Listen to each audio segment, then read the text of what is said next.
कधीच नाही चुकणार तुमचे फेवरेट टीव्ही शोज झी5 सोबत, तेही एकदम फ्री।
खरं तर आजचा दिवस पाहण्यासाठी आमचे डोळे आतुरले होते।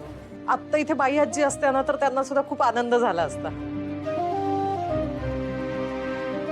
अगं पण आजी कुठे आहे? अगं सीताईंचा फोन आला आणि आम्ही घाईघाईत निघालो ग। आई गेल्या होत्या देवळात कीर्तनाला, म्हणून त्यांना नाही आणलं सोबत। काय ग शिवा? सीताई, मी या दिवसाची खूप आतुरतेने वाट बघितली।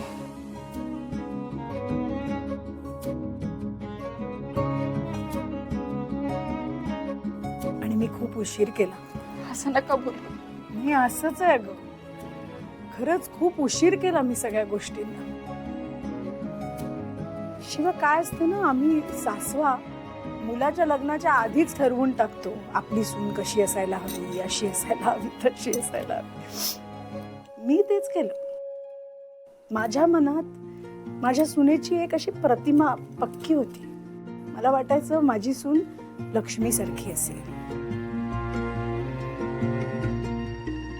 तिला घेऊन मी चार चौघात छान मिरवू शकेन, तिचं रूप असं असेल की लोकांना हेवा वाटावा, स्वभाव शांत असेल आणि तिचे केस एवढे लांब असतील की आमचा जो परंपरागत दागिना आहे ना चंद्रवेणी, तो स्वतःच्या हाताने मी तिच्या केसात माळेन।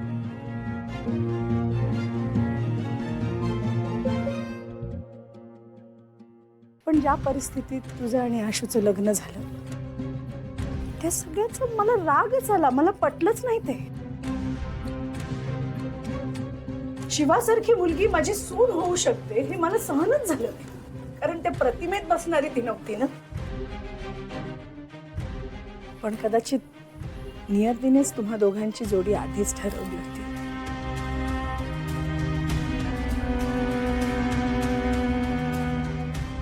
गुरुजींनी सुद्धा सांगितलं नव्हतं का, देसाईंच्या घरात लक्ष्मी नाही दुर्गाच येणार।